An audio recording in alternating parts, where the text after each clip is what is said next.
Donne-moi la force de t'adorer jusqu'à ma mort. Apprendre à aimer Allah, l'adorer par reconnaissance. Il y a tant de choses à... Aluma ili baluye wolo la o bɛ kɛ tɔn ala le bolo ko adamaden tɛ nasulan la aliyan tɛ kurubalu la kurubalu ale lo di an badema lamɛnnalu fɛn fɛn sini waati na ten k'i toloma lɔ radio bonheur fm na an na waliɲuman lɔ nin barikabila foli sila ali bɛɛ lajɛlen ma o la tɛmɛn kɔfɛ an na bi invité ba o ye an karamɔgɔkɛ le di min tɔ Cheikh Mohamed Sidibe an nɔ welela ka na an ye baro dɔɔni silamaya ko ɲɛlu kan nin émission ni a ye fɔla émission min ma ko écoute des sages min ye farana dolu den dolu dɔ kɛ dolu lakarandi a ye fɔla ma Alpha Masari Abu Darda mardi ou mardi inchallahu ta'ala an di ɲɔgɔn sɔrɔ 16h ba ta miniti 10 ɲɔgɔn na ten technique ta fanfɛla rɔ o ye an bademakɛ le di Gibril Kamara o le y'an kumakan kan waati na kalasi lamɛnnalu ma ni ala dira ma an dina foli kan ta ka di an karamɔgɔkɛ ma n'a ye an na invité di n'a ye an na imamu di Ustaz Mohamed Sidibe salamu alaikum. Wa alaikum assalam wa rahmatullahi wa barakatuh. Alhamdulillah Ustaz an sewani la nalla radio bonheur la bi yala foli kan juma i bolo kalase an ni lamɛnnalu ma waati nati. Alhamdulillah an ye ala fola subhanahu wa ta'ala ala men ka an bɛn an sema kana barabani ma an y'a delila subhana an ni lamɛnnal an ye watinɛ men kɛla ɲɔgɔn bolo ni k'an bɛɛ lajɛlen nafa dɔn a dɔ ala mulikɛla amin Allah baara men b'a fɔ a dɔ ko baara nɔya an bɛɛ lajɛlen ma ala mulikɛla ni bɛnni ko kɛla dɔ kan u bila nɔya an bɛɛ ma ala mulikɛla amin Allah rabbi salam sallallahu alaihi wasallam ale o di an badema lamɛnnalu an karamɔgɔkɛ min ye ka foli kɛ si ale tɔ Ustaz Mohamed Sidibe ni m'ale lɔn imam ni y'a di ni wara simanteri fan fɛ fɔfɔmɛrɛ fan fɛ ni ala dira ma misiri dolu lɔnni ye ale le o premier imam di wole ye an bolo yan bi inchallah ta'ala an nina a ma ɲininka ɲininkali damadɔlu ma inchallah ta'ala Ustaz na o dolu jɛbɛ an ye fɔlɔ Ustaz ɲininkali fɔlɔ min ye an bolo yan an y'a fɛ an bɛɛ lajɛlen ka lɔn an bɛra se waati min kɔnɔ ten yan silamalu bɛra hami kosɛbɛ bɛɛ bɛra se yɛrɛ kɔntɛ bɔ waati le ma yala an y'a fɛ k'a lɔ Ustaz place jumɛn ye yɛrɛ kɔntɛ bɔ la ba أيوة بسم الله الرحمن الرحيم الحمد لله حمدا كثيرا طيبا مباركا فيه كما يحب ربنا ويرضى وأشهد أن لا إله إلا الله وحده لا شريك له وأشهد أن محمدا عبده ورسوله صلوات ربي وسلامه عليه وعلى آله وصحبه ومن تبعهم بإحسان إلى يوم الدين أيوة الشيخ أبو الدرداء أني الله سبحانه وتعالى فلي فلو نعم كالا تندو كبركة بلاني نعم يا دوما الله سبحانه وتعالى نيامي أن يدل التندو أيوه هرقوسين أم بلا دنما على ملك لا آمين الله وكف أمر الشريعة الله سبحانه وتعالى لك لنياما كفان تنبلو ما نفس ما من دك أنبلو يو الله سبحانه وتعالى نعم كفك الشريعة كف محمد عليه الصلاة والسلام الله سبحانه وتعالى نجنادي على كلا دنادي أمر كسين نمانيني أني أنا لا صحابة ani fɛn fɛn k'i bila alu kɔ fɔ k'o se kiyama lona o la tɛmɛnen kɔfɛ e la ɲininkali ni ɲatɔnɔ ka bon kosɛbɛ ka sabu kɛ hakilima b'a baara ko ta a duma ɲɛ a y'a kɔtɔ fɛnɛ yɔ an bɛɛ ɲɛ a la jula min resina a la baara dɔ sanba bankota a da lɔn n bɛ ni yɔrɔ jɔn dɔn n wuli ni yɔrɔ jɔn dɔn ni baara kɛla ko kɔtɔ fɛnɛ t'a dɔn i da ye baaraw tɔnɔ ka dɔn an dun fɛn fɛn ye dugukolo kɔ kan kɛrɛkɛrɛ bolo ma mɛ ni kalimatu shahada la lɔ la a bɛɛ fɛnɛ ye jula le di an bɛɛ ye baara la an ye sila dɔ le kan n'o ye kiyama sila ye o kosɔn waati ni waati surtout san na ban i yɛrɛ ka yira ɲamɛ hakilima bɛɛ lajɛlen hami waati le ni kɔntɛ bɔ waati le kamasɔrɔ yɛrɛ kɔntɛ bɔ ni lɔnnali ka yira an na ni dɛsɛla m'o fɔ n'o tɛ su fila i kan k'i yɛrɛ kɔntɛ bɔ komi an so la ni waati na kosɛbɛ jini ka yɛlɛ i ka siya an n'a fɔ n'i ma se o si la san kɔnɔna ban i kan k'i yɛrɛ kɔntɛ bɔ kosɛbɛ ka sabu kɛ yɛrɛ kɔntɛ bɔ ni amrun azimun jiddan silamɛya dɔ ale hamiya la kosɛbɛ ka sabu kɛ la taslihu nafs illa biha mo ni te se nyala ka fiani fi mataila ka ala ko no e bulu fu ay kayre konte bol ko fe naam ira konte boru yulon nal kayra nyame ka aku man qama biha al yawm amina gada ni kayre jati bobi shamanu de ilate anyi we simena naam aya shaman nul nya fulanye ka fo ni kire konte bo nato mi yire konte bo nato donc mende konte bo nato no ya hankili mama woli ila duni ma fenen bi mun kanyi ado yesabatu kan ko makafu mun mai ado yibulu bol do kire la si Allah subhanahu wa ta'ala o qur'ana aya dolini Allah subhanahu wa ta'ala ko suratul mujadila aku yawma yab'athuhumullahu jami'a فينبئهم بما عملوا أحصاه الله ونسوه كل منا أبنا بلا كنو كما بلا دنوي أهل السنة والجماعة العقيدة لدي كفوكان كنو تو نكاي أي سيلا أي سنة كنو فلانا من كتودون كوفي ولي ما كدان يدو الله سبحانه وتعالى كوبا كلومي فابنا بي كنا فلين فينا يكا من برا ينبئهم بما عملوا منيو كوفي أكوكو أحصاه الله waka be konte boli ka ladde o kan kan ni l'islam do ya anyi timna kuma kay ni bara mendo nyina makasi ko ba ala kan ko wana suhu kan maranyina na le manyina de ko so hankili makan ka surtani sana bando nyame bela de kan ki re konte bo ni ayan na nyona lal kashia qur'ana kono men kan ka bela de nasla o aya mere ka hankili ma be ko rofli ودولني سورة الكهف لا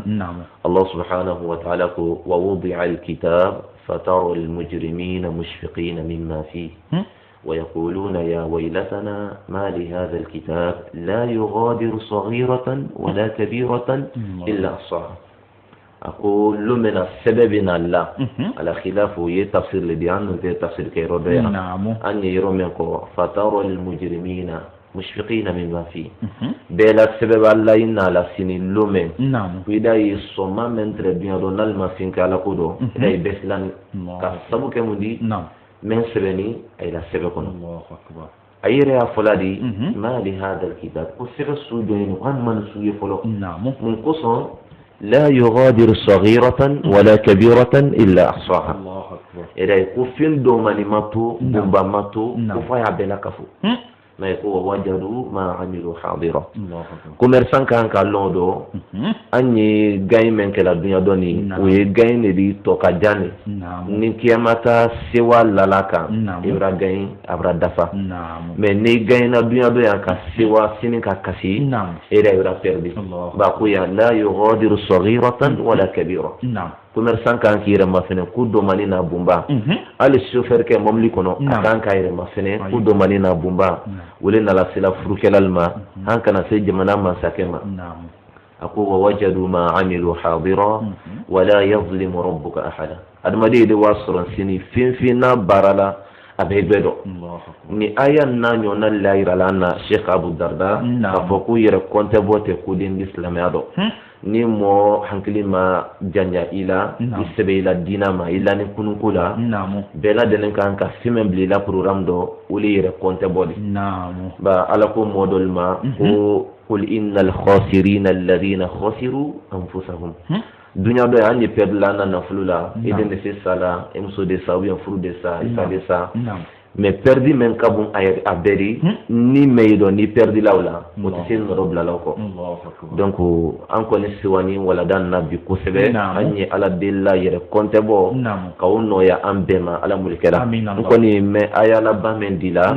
lamɛnna bɛɛ lajɛlen y'a lɔn ko an nani mission de la Allah subhanahu wa ta'ala ko ayahsabu al-insanu an yutraka sudan ko adamaden kɔnɔ le ko ale totɔ ye ne ten gbansan ni ka ma fɛnɛ kabanako mɛn ye adamaden daɲa lɔ ka ji le nala ji fila ye ɲɔgɔn bɛn ka nima bɔ dɔ o fɛnɛ nana se a ta ko ma i la foyi tɛ manqué la hami kɔni de se adamaden na n y'a kɛla di n y'a kɛtɔ di mais problème foyi i la ko bɛɛ dafa ni Allah subhanahu wa ta'ala bolo a ko ko adamaden kɔnɔ ko nin kɔfɛ ko ko tɛ yen wa nin kɔni kan k'an bɛɛ ladɛnni na donc ale loji an barima lamɛnnalu fɛn sini waati na ten k'i tolo malo radio Bonheur FM na yemi masoma 101.4 la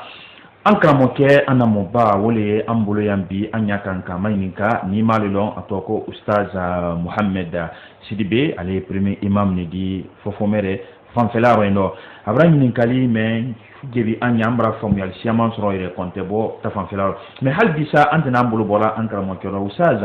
an y'a fɛ k'a lɔn yala yɛrɛ kɔntɛ bɔ min ten yan mun y'a di fɔlɔ la fɔlɔ mun ma ko yɛrɛ kɔntɛ bɔ ba alhamdulillah o ɲininkali tɔnɔmaba ye ka sabu kɛ ne ni le bɛɛ bɛra nata ten ko an d'an yɛrɛ kɔntɛ bɔ mɛ yɔrɔ ma fɛn min lɔn o tɔnɔ tɛ se seli donc an na lɔnnaba dɔ ye fɔlɔ ma ko al-imamul Mawardi o ko ko muhasabatu nafs an yatasaffaha al-insanu fi laylihi ma sadira min af'ali nahari فإن كان محمودا أرضاه وأتبعه بما شاكله وضحاه وإن كان مذموما استدركه إن أمكن وانتهى عن مثله في المستقبل donc ni kuma lokunene di men kan ka yere konte boy femendi ko nyafanye akoko ni kamen ko yere konte bo ule arabadin yi si sudo itimnin kokodo teledo yi hankilla kosin akilinkilina bema akela kuma kandi akela baradi men tuli kono wala men do nayni moyte ya mafene in kana mahmudan ni wala suron ala la komen yeni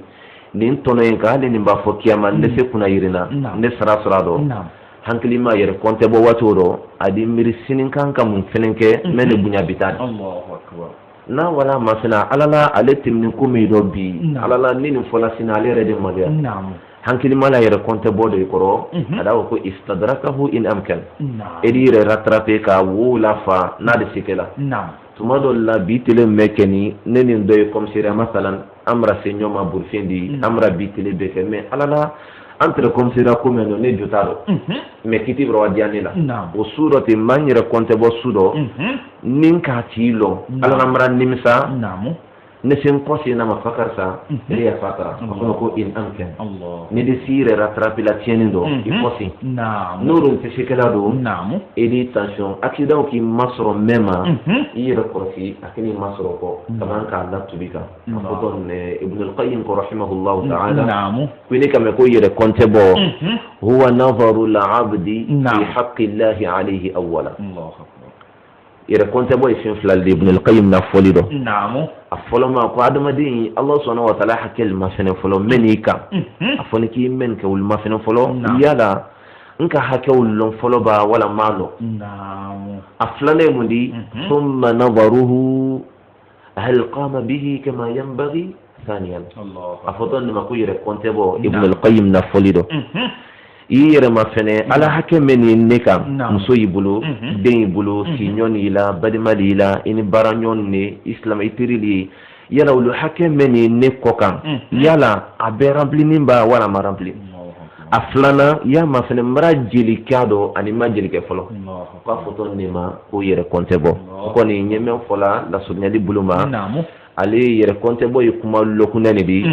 a fola neni lenye kibra te mendo o masane ni tieni yudo ben ye jate si natoma o yitimi anyma Allahu akbar ale lodi ambale malamen nalu fenfen sini wati natin ki solomalo radio Bonheur FM na Aldiana radio le comment ka nyaira ka alla nyaminka anna mo bami ambulu yambi altolomolo ni min kuma kanate woli to ko ustaz Muhammed Sidibe hal bisa amra famu ya siama soro ka ben yere ponte bo ta fanfelano an kalon ele émission ni sababu la moment siama tungina na yere ko o siama na yere ponte bo ka sababu ke bi émission ta fanfelade yala ustaz no min bela denin fola anyati yere ponte bo ta fanfelado yala se kurona aya doli mini la suli kala menma walma hadisa kila kuma kando ya alayhi salatu wassalam ni mola sula ka wani yere ponte bol mo alhamdulillah naamu kramo ke wo yin kalibay kama soro nan ko ko yere konte bo ko place yala naamu slamaru nte wala kun fe fanya lo fula anyo ko meno yala slamaya ma fin fata wa naamu narum fula ko slamaya kuma finka anyo lo na slaf la le fe naamu afoloma wali Allah subhanahu wa ta'ala kuma kandi no qur'ana bay naamu aflana wali hadithadi na sabatila naamu no kela naamu nanka dallu sura rawuldo ande yillate barama anno yere konte bo men kanidi qur'ana aya shamani men ka annasu fu anna lonna dol surana salafido k'Ibn al-Qayyim rahimahullahu ta'ala alere ko seli diaguyani nyame ko yere konte bo fene diaguyanti ni ma seli ke ide kun ko soron ni mi yere konte bo ide kun ko soron Allah subhanahu wa ta'ala fe anala aya dodi o ka fanka badi akmakama no yi Allah subhanahu wa ta'ala kuma kan suratul hashr la أقول يا أيها الذين آمنوا اتقوا الله ولتنظر نفس ما قدمت لغد واتقوا الله إن الله خبير بما تعملون الله سبحانه وتعالى رحم بكلي جاء يركونت بو من يره بيت سلالا جندي سي ولي لمن يجندي وصلى الله سبحانه وتعالى ركما يسين الله أقول يا أيها الذين آمنوا وكفى femen di madme yisi rekonte bokela parce barak belen bali tuma do ne de nyire konte boka yi kudo yi alalaw mandi nakiyama men na dunya intere ado ede ni alen sirenti nti nyire konte bola ko sallallahu subhanahu wa ta'ala ban ko fe ankilla ko ittaqullah allah akbar ay islala nyafolo ni ka fenye alado ibi yire konte bo kuku bakay ibrenu ko beroben alna ka sori la maliya ado dunya wala la perde aro dunya وقف أقولي ولتنظر نفس ما قدمت لغد ني جيجا كفيما فنن يمن بارلا بي نكان كواسرا كسين يلا كنا يرين دوبا وبين جمعتها دوبا أفتون نكون محاسبة النفس على لا نربان النسل من النبي سلمي اسكي أدفع نار نكون واسكا بين سلك نياما وبين على لا نكا سلك نياما أناسينين donc wal tanzur nafsun ma qaddamat li ghad aban ko fe ula abran naslay ko ako wattaqullaha inna allaha khabirun bima ta'malun wa islala yadi ba ko sin gala ko lay dure ni Allahu akbar modol nani dunya do ka ko an nyefe ul perdilale ka sabuke ay lan nyinadi ayira ko ko sallallahu subhanahu wa ta'ala kullakum ta'ala ako wala takunu kalladhina nasullaha fa ansahum anfusahum Allahu Abraham bebe anyan jija element tolo de nukumando ikana ka yumo nasullaha men nyinani Allah subhanahu wa ta'ala ko niron ka ansi fadi ma fenen bi hansel duwati min dol kan bi wallahi ay wurinin dakoro hankali te selma wi ishara qoriyal lodi ka foko jakum molire antema bi menire kalmatu shada fala me riwa sura nyinani Allah subhanahu wa ta'ala ko momoro nyinani adamari ko u hankali te blala ayre ko ko Allah subhanahu wa ta'ala ko dia nasullaha ayina Allah subhanahu wa ta'ala ko fa ansahum anfusahum ala fenen ka Allah nyina ayre ko donc ale wura kewdo ana damarite programme fenen tabula yisi nkan ka tono soron ko jondo programme fenen tabula ka sabu ke mundi ala nyina di Allah subhanahu wa ta'ala ko akodi ko fe ulaika humul fasiqun Qur'ana kuma ladi ama moto fo ya ma kabla fo ama jamana fo me ka bara do fo ni modo sorona wodo ele la ma fenda butu kuma men fo ni te bola wodo de ko ulaika ulu humul fasiqun mo ni nyina na ira ko kan nyina idamari ko tira konte bola ala ko kul rabbo akma kankandi parce que nafla ko fasiqu am beyu nyayla man kakando wotien nalidi mais sharia reta folido al fasiq huwa al kharij an dinillah momen bonin dinaka fiskuru fenani o kuma jandi fisku wati dolla labo islamiado wati dolla mo kuroni di islamiado anya fasallahu lillahi rabbiya ko fa Allah subhanahu wa ta'ala miri bleble dobla ko di لا يستوي أصحاب النار وأصحاب الجنة أرجنا كنا الدين أنا جانا كنا الدين دنيا دو قلت لك لني دي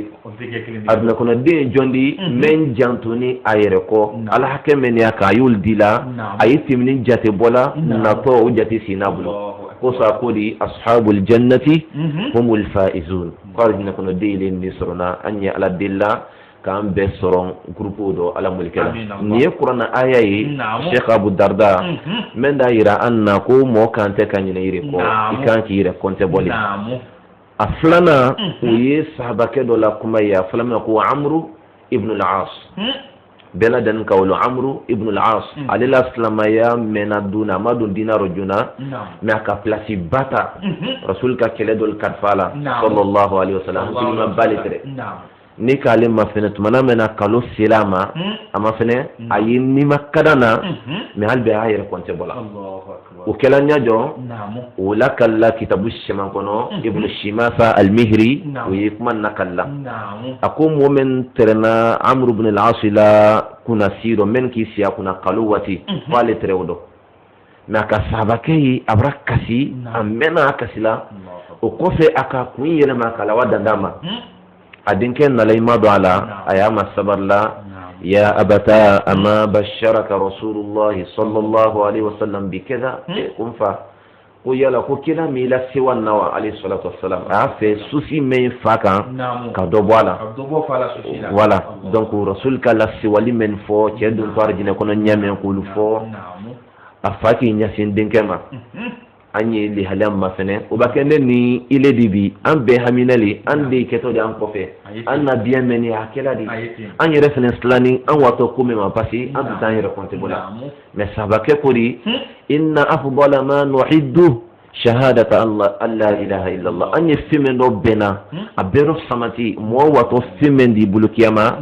qul la ilaha illa allah wa anna muhammadan rasulullah sallallahu alaihi wasallam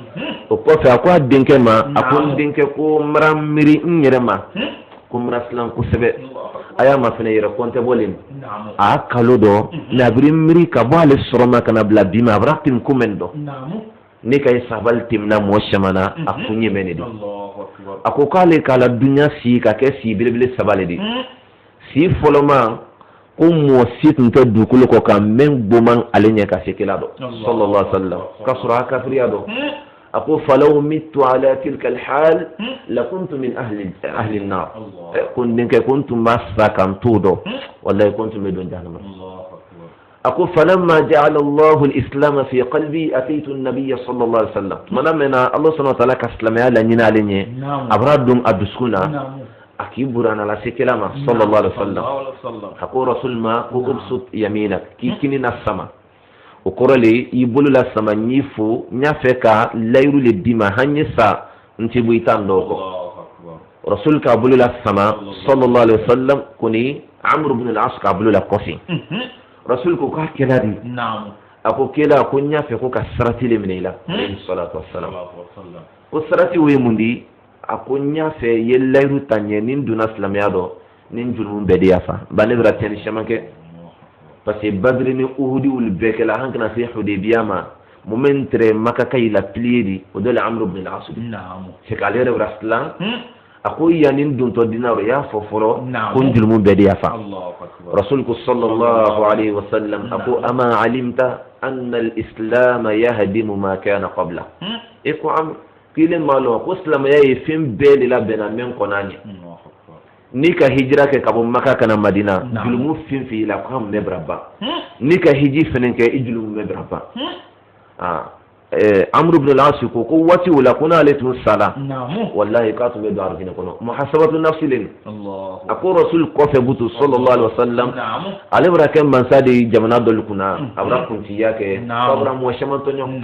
bo kon den kɛ ko nyeli halian dote ko ni ka nye kasla ko mara miri in kenyale man eski ne wato nyame kan ne se kisi laba wala nte kisi afoto na ko muhasabatu ma ira qur'ana aya yi amra na sahabay sene na dare dina yira la ne ni lilawdo jani anya fe ka sla soron anye qur'ana kuma kan mina anye tun sahabal sene ko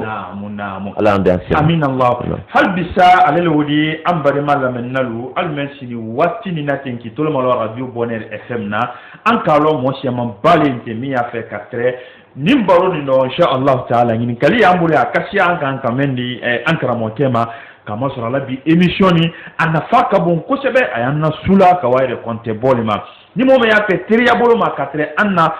baro ni dɔ sisan hali bisa an ye numéro 3 pe an y'o le di la alu ma n'ale ka an wele o dɔra kelen na ɲininkali ni kɔnɔra fili min bɛ kɛ alu fɛ ka bɛn an na émission ni ma walima folikan min y'ale bolo k'a lase an karamɔgɔkɛ ma ni ala de yɛrɛ ma ale de n'an sɔrɔ radio bonheur fm na yan numéro fɔlɔ ma o de était 623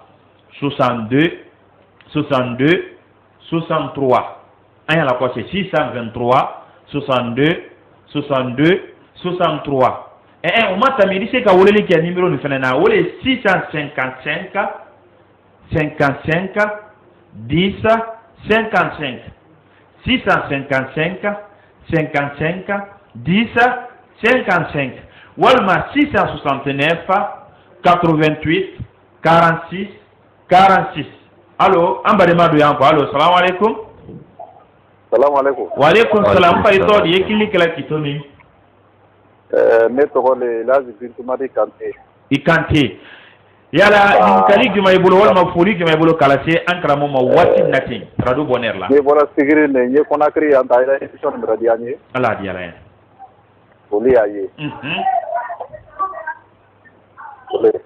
Kubarka. Ikante ambra se wala foli la wati natin kingi ma se siri ala mo le kera. Hal bi sala men nalu numéro 7 dora kele andan ko siama 623 62 62 63 walma 655 ambalima do yanko.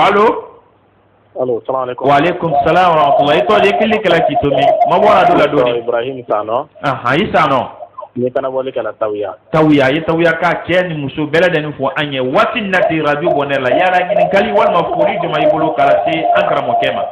aywa foli le ne bolo ani ko imalo naam de karamo kenya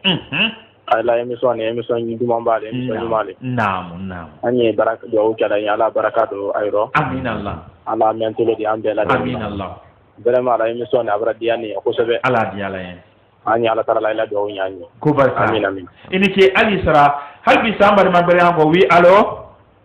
Assalamu alaikum rahmatullah. Wa alaikum salam rahmatullah. Ito de kili kala kitomi Ntole siki kase. Il faut faire ka bela den fo alkaramo kele ya an fayande nam foli wal mani ngali juma ibolo Ma ka mo kala darsu ne akman ko sabe. alhamdulillah Wanda ma yin kala sune. namu Dira kontembo meli.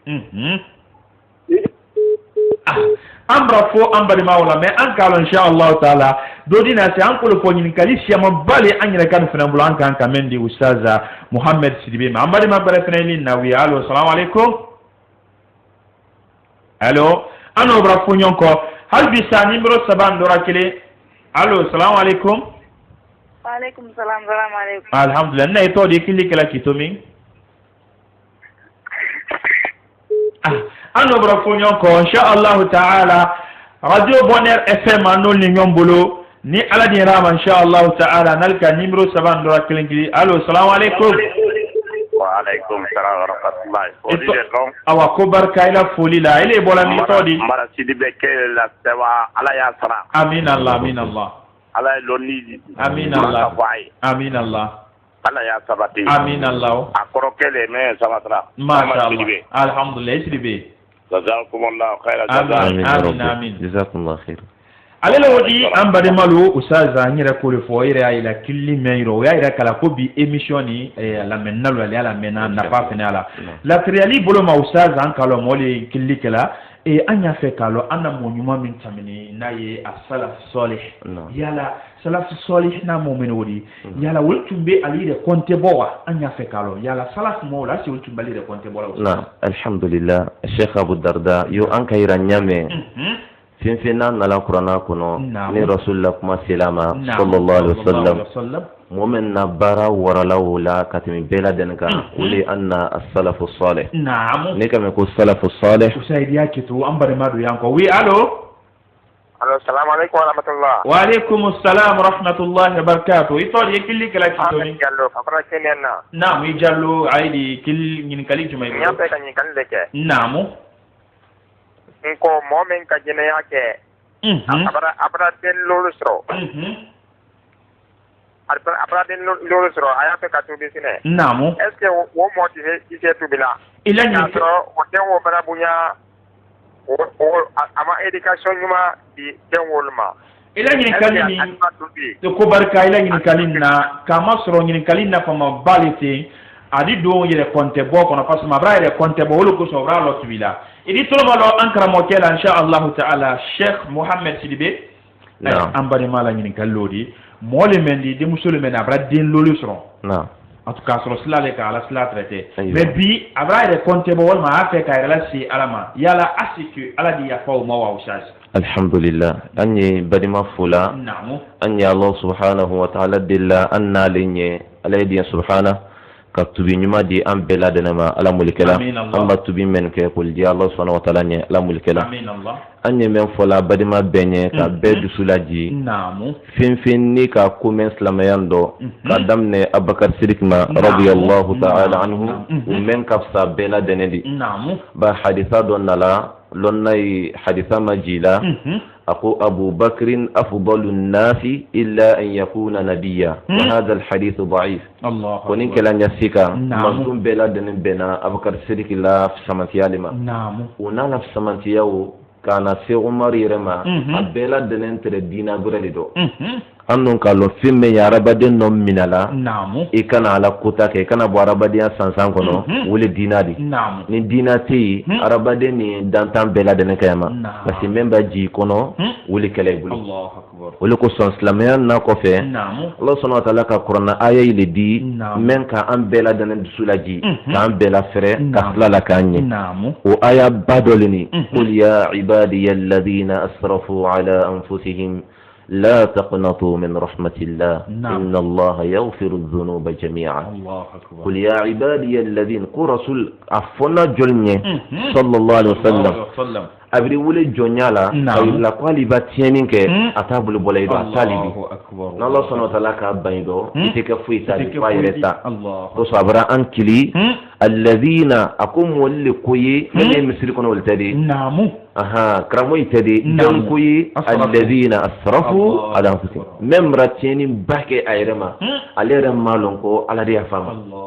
على قول سبحانه لا تقنطوا من رحمة الله ما شاء الله كوي كان جيته هنا تكرمك بلو أتدون بلو أي ألم بلو على ولكو كي كان جيته إن الله يغفر الذنوب جميعا قال على الجلمون بيا فلا كان يفجرون أدي يفجرون بلا دنندو من كبون كاتم كانيكا من تبي سراتيلي كما بلا دن كامل لون موفان كانين بقى لكم موفان كنكو كابون رسول عليه الصلاة والسلام أكدل لكم فانينه حديث سهنينا وكم موكي ملفا الله أكبر أتبيلا الله سبحانه وتعالى كلا تبيلا الله يفرام الله سبحانه وتعالى فلام أكبر كان سيفو الصحابة ليرما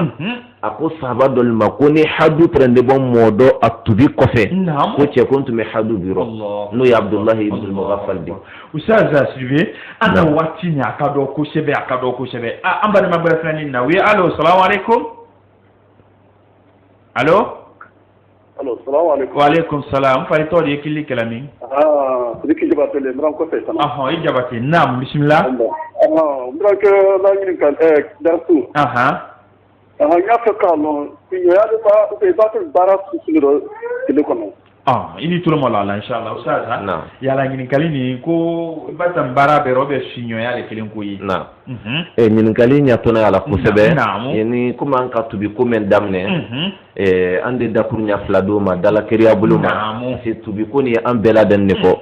Allah subhanahu wa ta'ala ko watubu ila Allah jami'an ayyuhal mu'minun قام بيت بي رسول الله صلى الله عليه وسلم وإني لأستغفر الله وأتوب إليه في اليوم 70 مرة قال يا ربي يا فاترة كتبي في بيرون لا donc na fola ko badma bran nimisa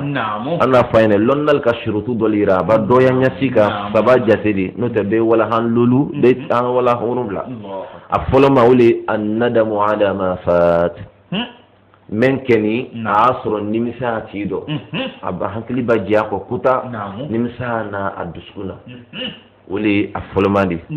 aflana komi bela den ko lo nyame aba soron ayi ala soso do yorome te tubi ko brana nimisa brana aba soron abuli ko doyi ay bulu bo medo asabana wole ka layru tayni ala temala do kafoko nafli dumanyeta do katimi kanika wallahi al-sheikh abu darda ma fin long mentirman adamadina tiena mushriku ya ko fe kase kanindo wole ko son kafriya ma son kanima hatta dantanu ni hankilima ka la korosi de way bidin ana musole bidin te kanke onala dantanya donc julumun bali menati kosi ni ala sonama Allah subhanahu wa ta'ala ya fama kala ya fa annama ala mulikala badima la question na ye jabate di namu yɛrɛ compte bɔ ni siɲɔn ko le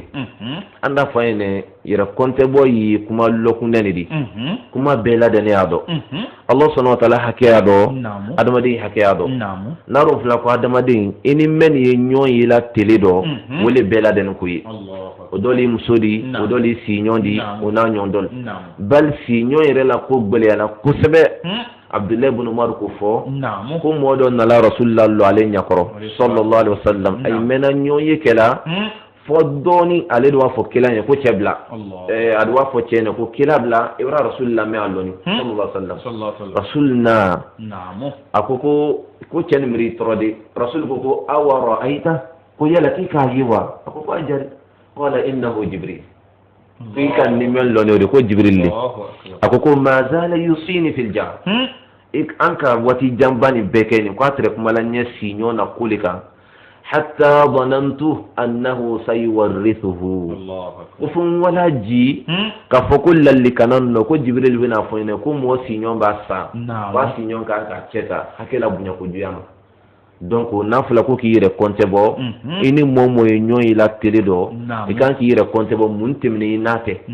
n'a kɛla tiɲɛni ko di kɛnɛ b'a bɔ yan k'a fɔ n y'a mɛn irisi kɔ senna ma ka fatara n'a dun kɛla hɛrɛ ko di i ka ka dɔ la kan o ni badima la question jibili shukran jazakumullahu khairan i ni ce ala ma ala kisira an k'a lɔn mɔɔ caman ba y'an kɔ waati in na ten ya ustaz an y'a fɛ yɛrɛ compte bɔ yala ale tala jeli la de ba ayiwa o fana tɔnɔ ka bon fayida walada yɛrɛ balew de arabu kan ko lubbul mawdu walada yɛrɛ balew de ba n'a fila ko yɛrɛ compte bɔ lɔnnal k'a la tala k'a kɛ si belebele fila de yɛrɛ compte bɔ tɛ yen fo lɔsen fila a fɔlɔ ma a ko an yaqifa inda awwali himmati wa iradati i b'a décision ta waati min na i y'a fɛ ka ko dɔ kɛ yɛrɛ compte bɔ daminɛ la waati la fɔlɔ i yɛrɛ ma ɲini ka fɔlɔ yala n waatɔ ko min ma nin n ka kan ka waba wala n ka kan tɛ ka wa الحسن البصري رحمه الله تعالى ولكو رحم الله عبدا وقف عند همه فإن كان لله مضى وإن كان لغيره تأخر الله أكبر حسن البصري قالوا نعم علي سيد التابعين أسرنا هجرة سموان كلين أسل هجرة سنكمة أني سنتان دونك لنا الكوكو تابينا بي منكو ودولي حسن البصري دي الله قصر دوي سعيد بن المسيب لالاني من يافك من فوچين انت مودين دي رسول مسود ولا جو مسود ديني صلى الله عليه وسلم mona kila la boni kono woli ko kala ma Allah subhanahu wa ta'ala hinala mola men ki lo ala décision tawati aya ma fene ne wato kume mani in kana lillah nakala ala kodi maba ay continue kawa wa in kana li ghayri awato kume mani ala kutado ta'akhkhara adi kosi nini yere compte bo place folomandi an be kan ne ke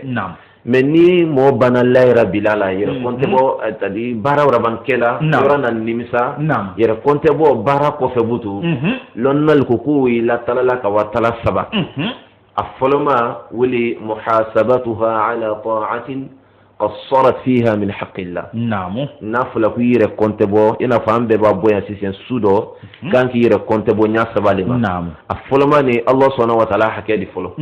ya masane yala bitilendo ala hakeman ni minawa Allahu akbar yala bitilendo mo hakeman minawa wa tasidi aflana an yuhasiba nafsahu ala amalin kana tarkuhu khayran lahu min fi'li ya mafene nka bara men kebi aruntun kakanye baranto ine men kan tew kake e kan ko compte bo asabana itim to basna fla ko yere compte bo ko ayan shima kono ko la dayni ko la dahante na meslam yayi do fula limbedo asabana adwadin kan ka mafene timni ko la dahni men do bi ibra ji sankadi moma ibra dumni sankadi moma ika modo fo ona nyondolu o be anna antela kuiliri me ya ma fene ne ka o men ke bi tilindo nka ke mun ko son do de ji sankadi moma o baran ma bari me na ka sankadi musoma ni men kan na c'est que yero compte boy ni beldo itim to arabadiya mendo itim to dina ko mendo yero compte boy ni bela denne do ko so lonnal ko ro ko yero compte boy si bilbile flalidi a foloma yani barake fol yimiri ni baro romraban timina flana imendi yire men ka mun kan lonna ni ko sababu lo wati na tol dobutu yire matanga abuma ko barka ale wudi ambari mala mennal wati ya kan kawa yala usaz halbisha anye yire konte bomin kani yala ba tono juma yire konte boni na ba atono yimundi sababu folo yere sani nyedo yo kono sababu juma yire konte bola usaz aywa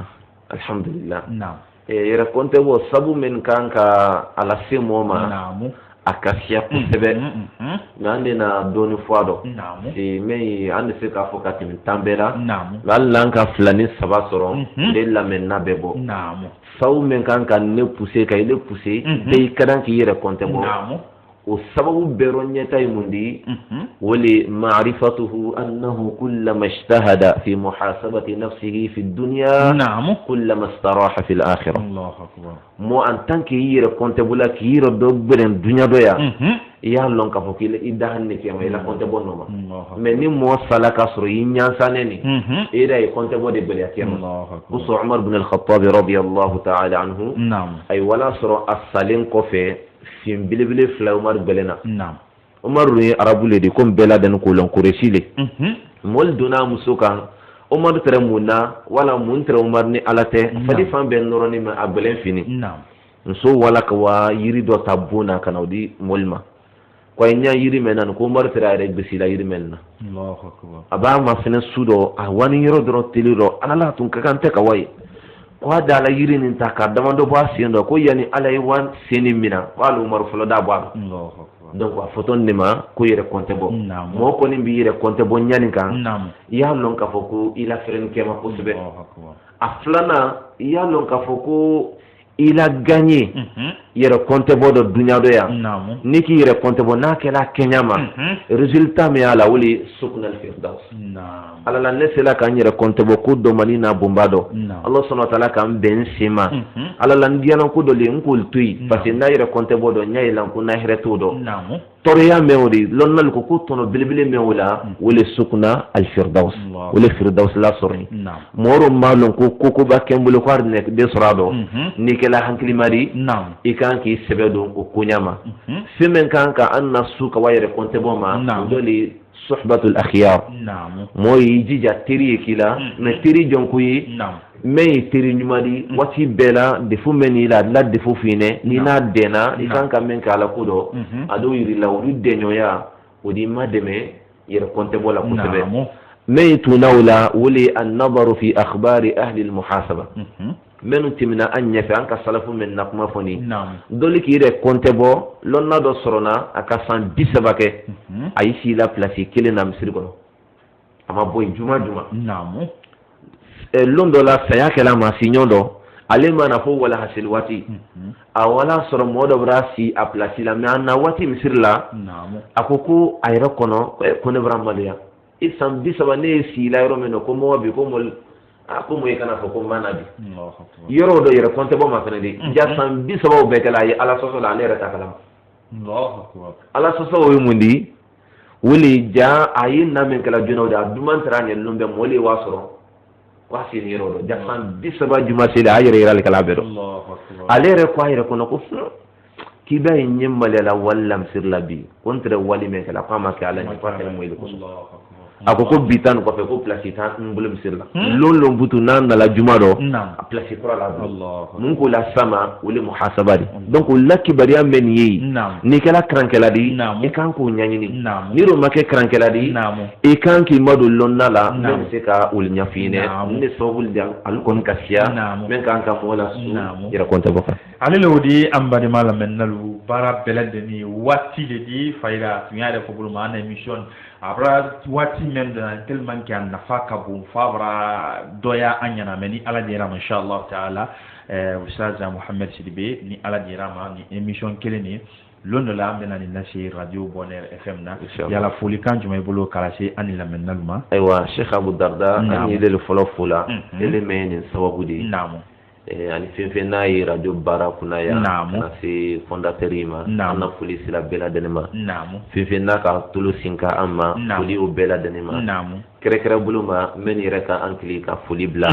an ye foli kɛrɛkɛrɛ na wala u bɛɛ la dɛnɛma an ye Allah subhanahu wa ta'ala dilla bi sigini ka nafa di an bɛɛ la dɛnɛma ala mulikɛla ka an bɛn an sema ala mulikɛla ya rabbi sallallahu an badima an karamɔgɔkɛ min tun ye émission ka an di tiɲɛ an di ala numéro di lamɛnnalu ma ni ma yɔrɔ min faamu Idrissa yɛrɛ kan welela k'a ma ɲininka o ta fanfɛla ma ale la numéro le fɔtɔ tɛ 622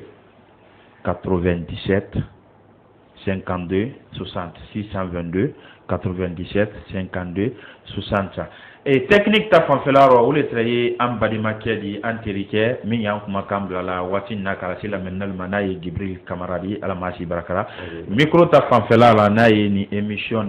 animé la o le ye Alpha Masare Abu Darda n'an sera yɔrɔ dɔ y'an da fɔ wasalam salamu alaikum rahmatullahi wa barakatuh. Wa alaikum salam wa rahmatullahi wa barakatuh. Aluma yili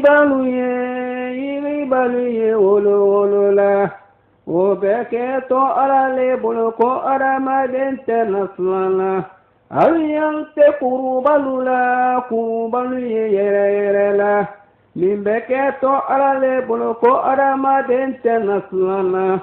idi miiri na ɲama k'i miiri wa ɲama o baraka wani ba foni ma kɛ lasanyadi.